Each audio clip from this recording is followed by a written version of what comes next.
Olá, amigos! Mais um encontro para o estudo do livro Boa Nova, de Humberto de Campos, na psicografia do nosso querido Francisco Cândido Xavier. Antes de iniciarmos, porém, unamos os nossos corações numa rogativa ao Pai Celestial por nos permitir esse encontro de almas, posto que os corpos estão cada um no seu cantinho. Mas o amor do Pai nos reúne a todos para esse aprendizado que se faz necessário nestes momentos e através deste meio de comunicação que em outros tempos não nos seria possível. Rendamos graças a Deus por nos instrumentalizar de tantos meios para que a palavra não se perca e para que a cada instante possamos fazer dela o norte de nossas vidas. Graças a Deus e graças a Jesus. Que tenhamos todos um bom tempo de reflexão e estudos, porque hoje nós abordaremos o quinto capítulo desse livro e o título é Os Discípulos. Farei uma leitura do texto de Humberto de Campos e depois farei as pausas que se farão necessárias ou que julgarmos necessárias para o nosso discernimento, para o nosso aprendizado. Lembrando, sempre assim, quando estudamos as histórias dos evangelhos, é tudo para que possamos trazer também para a prática dos nossos dias. O que é que essa história nos influencia ou nos instiga a sermos pessoas melhores. Vamos aprender com os discípulos de Jesus. Então, Humberto de Campos inicia este capítulo dizendo: frequentemente era nas proximidades de Cafarnaum que o mestre reunia a grande comunidade dos seus seguidores. Numerosas pessoas o aguardavam ao longo do caminho, ansiosas por lhe ouvirem as palavras instrutivas. Não tardou, porém, que ele compusesse o seu reduzido colégio de discípulos. Depois de uma de suas pregações do Novo Reino, chamou os 12 companheiros que, desde então, seriam os intérpretes de suas ações e de seus ensinos. Eram eles os homens mais humildes e simples do lago de Genezaré. Pedro, André e Felipe eram filhos de Betsaida, de onde vinham igualmente Tiago e João, descendentes de Zebedeu. Levi, Tadeu e Tiago, filhos de Alfeu, e sua esposa Cleófas, parenta de Maria, eram nazarenos e amavam a Jesus desde a infância, sendo muitas vezes chamados os irmãos do Senhor. À vista de suas profundas afinidades afetivas, Tomé descendia de um antigo pescador da Dalmanuta e Bartolomeu nascera de uma família laboriosa de Caná da Galileia.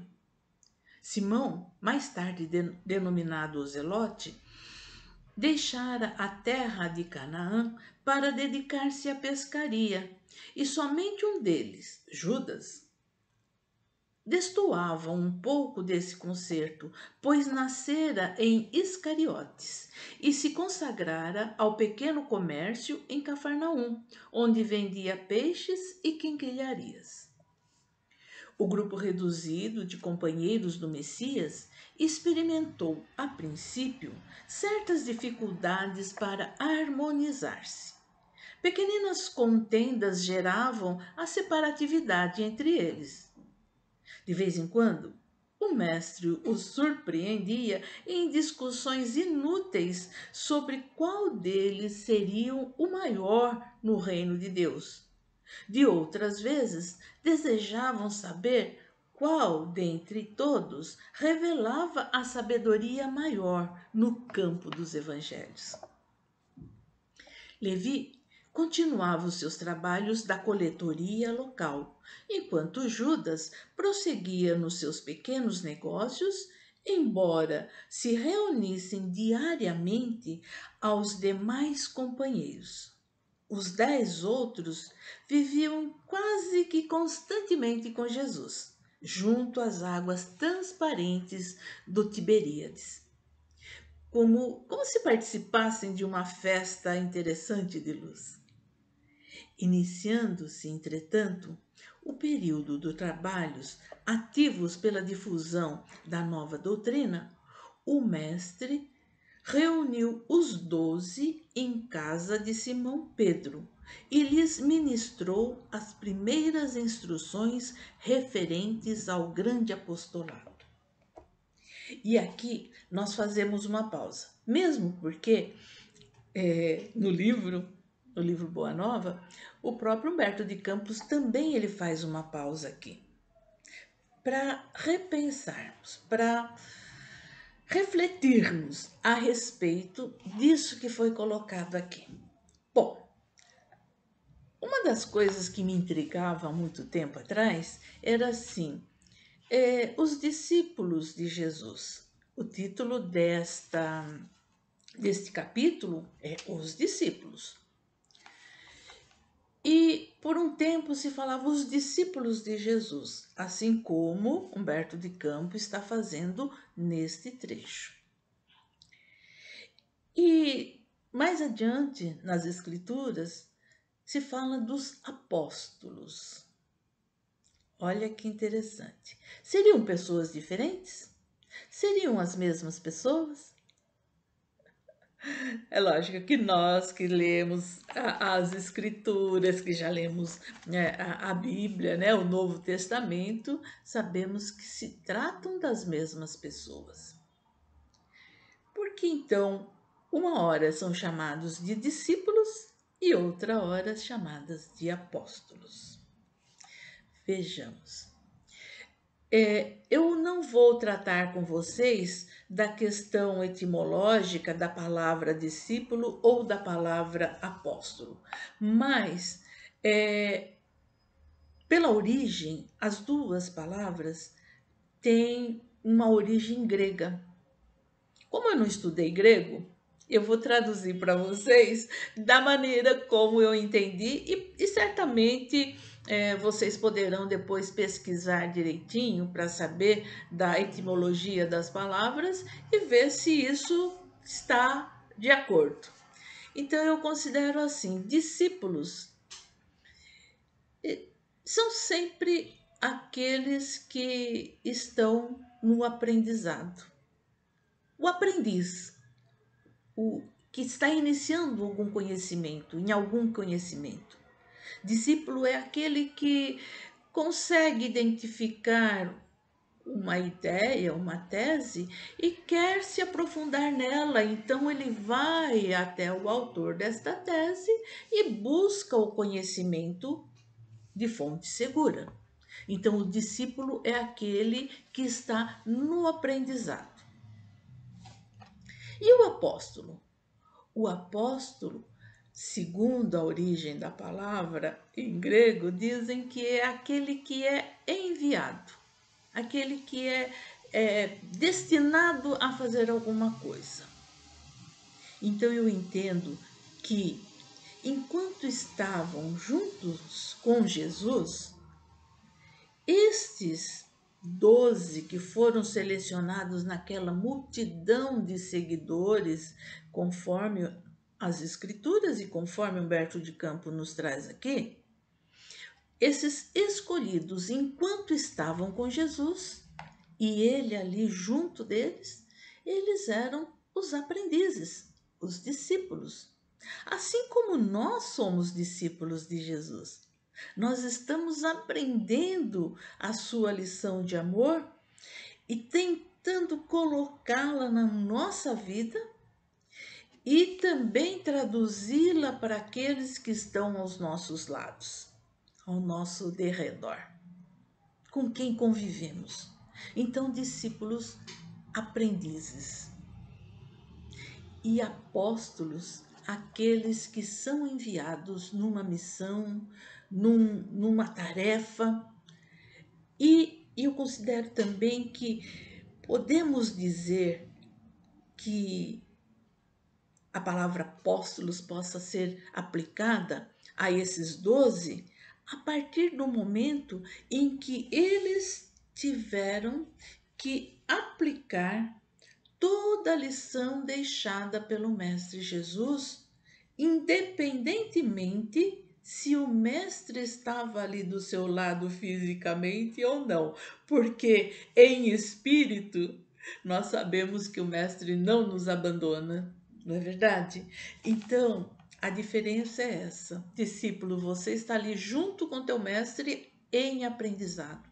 Apóstolo é quando você já demonstrou uma certa confiança, do entendimento, do esclarecimento, e o mestre lhe incumbe de ir transmitir a outros a sua ideia, os seus ensinamentos, as suas lições. Bom, isso posto, então sabemos agora, vamos ficar tranquilos, que discípulos e apóstolos, quando se trata daqueles que seguiam o Mestre Jesus, são as mesmas pessoas, só que em momentos diferentes. Pelo menos é assim que eu entendo. Caso você tenha uma explicação muito melhor, mais embasada e tudo mais, manda para mim. Eu estou aqui prontinha para aprender e absorver as coisas que possam trazer um melhor entendimento de toda a palavra do Mestre Jesus. Então, aqui no comecinho, quando Humberto de Campos enumera, ele vai elencando as pessoas, porque são de Betsaida, é, Cafarnaum, de Caná, né? É de Iscariotes. Então, eu fiz uma listinha aqui porque às vezes eu também fico assim em dúvida. Olha, quem é esse agora? De quem é esse que estão falando? Porque até entre eles os nomes se repetiam. Tiago se repete, Simão, Simão Pedro, a gente já. Mas tem um tal de Simeão, que também é uma corruptela de Simão. Então, até para que a gente possa ter uma relação, eu fiz aqui uma listinha que eu vou ler para vocês, para que vocês tenham em mente, né? E muito provavelmente muitos de vocês já saibam quais são esses 12 apóstolos, mas eu vou repetir porque eles contam aqui, constam desta primeira parte da nossa leitura e integram o grupo dos discípulos, né? Escolhidos, pinçados a dedo pelo Mestre Jesus. E se nós pararmos para pensar um pouquinho, estes discípulos, estes homens mais simples daquela região, com certeza já tinham feito um compromisso com o Mestre de virem também encarnados, né, nesta época, ou reencarnantes nesta época, para preparar e para ajudar em toda a lida missionária do Mestre Jesus.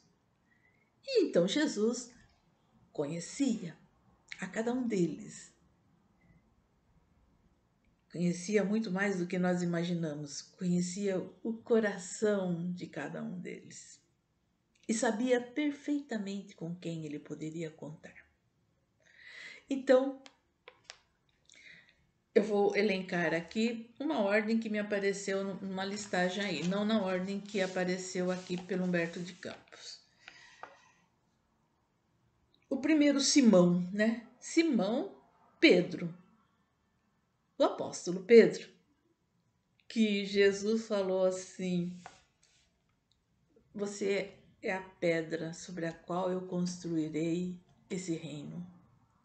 Então, se você olhasse o Simão Pedro naquela época, ele era das pessoas mais rudes, mais impulsiva, né? Tudo ele queria resolver a ponta da espada, tanto que teve uma vez que ele cortou a orelha de um, né? E as coisas que ele falava assim, não, eu tô com o senhor, né? Mestre, eu jamais vou negar a história que nós já conhecemos, né? Então, e Simão foi um dos mais queridos porque realmente depois se empenhou. Então, esse Simão, nós vamos dizer que seja Simão Pedro. André era irmão de Pedro, então era daquela região de Betsaida, né? Tiago era filho de Zebedeu, um dos Tiagos, porque o outro é filho de Alfeu, né? Então tinha dois Tiagos, dois Simão, falei só de um. Então, Pedro, Simão Pedro, André, irmão de Pedro, Tiago, filho de Zebedeu, e João, irmão de Tiago. Ué, então era também filho de Zebedeu, não é verdade? Então, olha, Tiago e João, filhos de Zebedeu, e eles eram também ditos como os filhos do trovão, né? Então, pela potência que eles tinham, né? Filipe. Esse Filipe, eu pelo menos aqui no texto de Humberto de Campos, não tive grandes informações, mas a gente pode pesquisar depois para continuar falando. Eu estou só elencando os 12, tá? Bartolomeu, e olha que engraçado, né? O Simão, aquele pescador rude, o próprio Jesus já lhe deu um codinome que era Pedro, porque havia muitos nomes parecidos. E Bartolomeu é um dos que aparece também dentro das Escrituras e dizem que o outro nome dele seria Natanael. Tomé, a história de São Tomé todos nós sabemos, né? Aquele que duvidava de tudo, né? Que precisava botar o dedo na ferida para saber se era verdade ou não, né? Ele também tinha o nome de Dídimo. Aí aparece Mateus. E Mateus também era chamado de Levi. Mateus era um publicano, uma daquelas pessoas que coletavam impostos. Até no próprio texto, o Humberto de Campos fala assim: olha, Levi continuava os seus trabalhos da coletoria local, cobrador de impostos, né? E provavelmente não era muito bem quisto entre os primeiros, esse grupo, né? Ou entre todos os judeus que por lá passavam. Mateus. Tiago, filho de Alfeu. Lembra que eu falei do Tiago, filho de Zebedeu, lá na frente, que era irmão do João? Então, esse Tiago era filho de Alfeu. Outro nome, e eles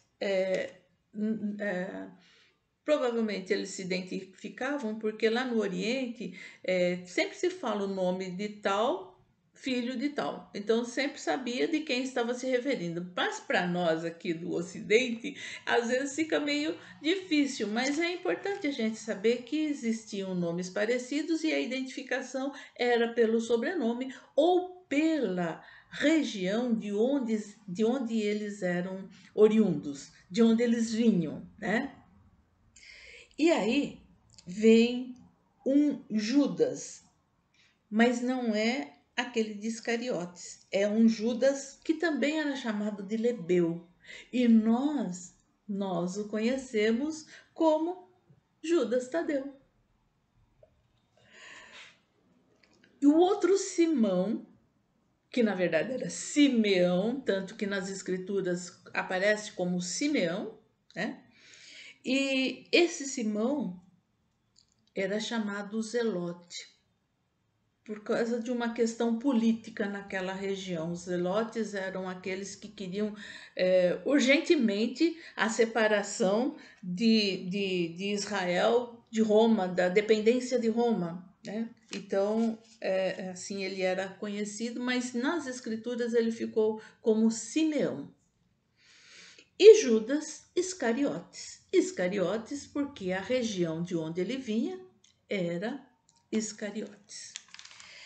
Identificados os 12 discípulos, porque ainda nesse momento da história que Humberto de Campos nos traz, ele está chamando aqueles pescadores de almas para o trabalho.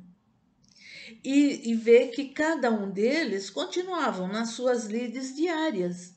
Quem era de pescaria ia para pescaria, quem era da marcenaria ia para marcenaria, quem era como coletor de impostos, o próprio Humberto de Campos nos diz que ele continuava no seu trabalho normal, e Iscariotes, Judas Iscariotes, que tinha o seu comércio. O próprio Humberto de Campos diz aqui nesse texto que ele destoava um pouco daqueles homens simples, porque ele já era um comerciante. Um comerciante sempre tinha uma visão um pouquinho além, queria algumas coisas a mais em relação àquelas pessoas mais simples daquela região. Mas ele então continuava com o seu trabalho, o seu ganha-pão do dia a dia, né? E os outros 10 ficavam muito mais próximos de Jesus, ouvindo as suas narrativas, ouvindo as suas lições. E eu achei tão bonito que Humberto de Campos diz assim: os 10 outros viviam quase que constantemente com Jesus, junto às águas transparentes do Tiberíades, como se participassem de uma festa incessante de luz. Eu penso que nessa hora Jesus estava assim, diante do seu magnetismo, né, daquela energia toda que ele tinha, que curava só de tocasse na ponta da sua veste, não é? Neste momento ele estava ali transmitindo essa energia fantástica que ele tinha a esses homens tão simples, para que eles pudessem também, absorvendo dessa energia, ser vórtices, motores de luz para aquela região. Mas Humberto de Campos nos diz o seguinte: iniciando-se, entretanto, o período de trabalhos ativos pela difusão da nova doutrina, o mestre reuniu os 12 em casa de Simão Pedro e lhes ministrou as primeiras instruções referentes ao grande apostolado. Então, Mestre Jesus juntava todos eles ao final do dia, e eu penso que isso seria uma profusão de energia, de coisas boas, né? E tratava com eles das lições e ia passando para eles as instruções que eles deveriam entender e se esclarecer para seguir em frente quando ele mais não estivessem juntos. Mas vejam vocês que cada grupo, todo grupo, né? Nós temos o nosso pequeno círculo familiar, por exemplo, que muitas vezes um discorda do outro, né? E nosso trabalho também. Embora tenhamos um objetivo comum, muitas vezes um discorda do outro, o outro não entende bem a ideia de um ou de outro. E esse grupo dos 12 era totalmente harmonizado? Eram pessoas assim cordatas, pacíficas, que ouviam com toda a atenção possível aquilo que o mestre dizia? Nós somos assim?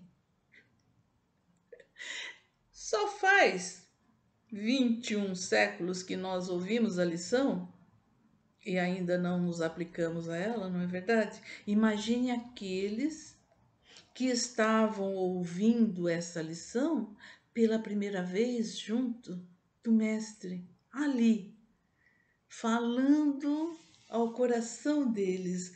As palavras do mestre Jesus entravam pelos seus ouvidos, revolucionavam as suas mentes e caíam como sementes sedentas em seus corações.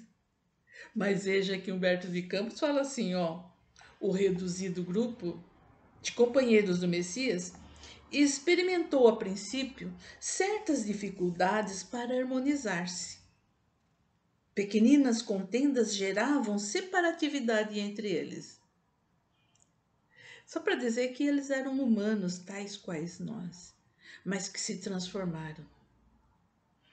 Tocados que foram pela palavra do Mestre Jesus, se transformaram de tal sorte que até hoje as suas histórias, a história de suas vidas é transmitida para que nós possamos lembrar e seguir o exemplo.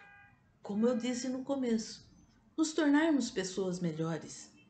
E no aprendizado a que nós nos colocamos, sejamos sinceros, discípulos do Mestre Jesus, aprendendo que sim, eles tiveram dificuldades também. Eles queriam saber qual seria o escolhido para ficar o Tiago e o João, a mãe deles, né? Foi até Jesus e falou assim: Mestre, eu quero pedir que no reino dos céus o senhor tenha à sua direita e à sua esquerda um dos meus filhos. À direita, Tiago, à esquerda, João, mas de maneira que o senhor precisa, mas garanta que os meus filhos estarão do seu lado. Olha só, imagine que não eram nem os discípulos que ele havia escolhido, mas a parentela do lado dizendo: olha, nós queremos ter alguém do lado, porque nós ainda temos essas crenças materiais de que somos importantes pelo status, pelo local que ocupamos na sociedade. Mas para Jesus, tanto aquela época quanto hoje, o que mais importa é a sinceridade do nosso coração, a pureza das nossas ideias, a convicção de estarmos contribuindo para o bem, jamais deixando passar uma oportunidade sequer de fazermos o bem. Essa, eu acredito, que seja a lição a ser aprendida com estes primeiros discípulos de Jesus na sua trajetória e cujas histórias chegam até nós até hoje. Que nós saibamos, então, aprender e utilizar esse conhecimento trazido até agora. Mas dizem que a fé sem obras é nula. E o conhecimento sem a aplicação também de nada nos serve. Então, estudando a moral do Mestre Jesus, o seu Evangelho, nos apliquemos a ele.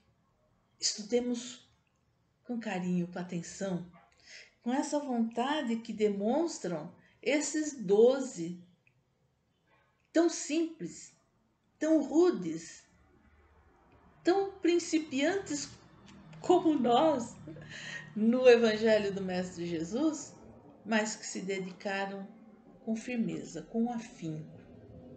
Aprendamos com eles e vamos continuar com esse capítulo mais adiante, porque ele é muito extenso. Vale a pena ler porque eu vou dividir aqui, neste momento, a primeira apresentação que nós fizemos dos 12. Espero que vocês se lembrem de Simão Pedro, André, Tiago, João, Filipe, Bartolomeu, Tomé, Mateus, Tiago de Alfeu, Judas Lebedeu, Simão o Zelote e Judas Iscariotes.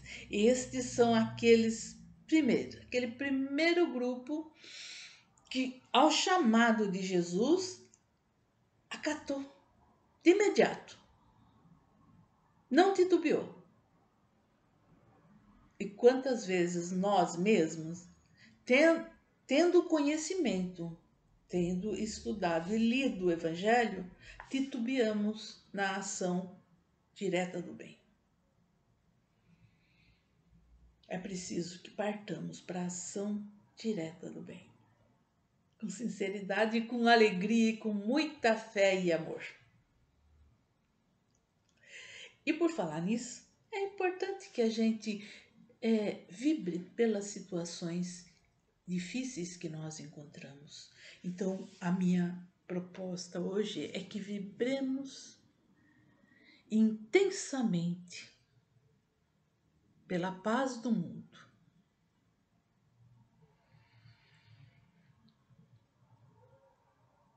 Que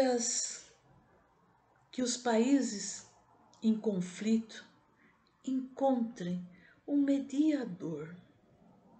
Envia, Mestre Jesus, um mediador para sanar esses conflitos. Envolve o Brasil, como bem disse Humberto de Campos, pátria do Evangelho, celeiro do mundo, coração do mundo. Envolva o Brasil em luz, em serenidade e em equilíbrio. Abençoa a nossa terra, Senhor. Pouco mais de luz, de amor, de paz e fraternidade, também para o nosso país. E para todas aquelas pessoas que se encontram enfermas do corpo e da alma. Suaviza a sua dor, Senhor. É o que lhe pedimos por hora. Despede-nos na sua paz, Mestre Jesus. Abençoa os nossos lares, abençoa os nossos labores, nossos amores, e que possamos nos encontrar e continuarmos a estudar este 5º capítulo do livro Boa Nova. Fiquemos na paz do Mestre Jesus, hoje e sempre. Graças a Deus.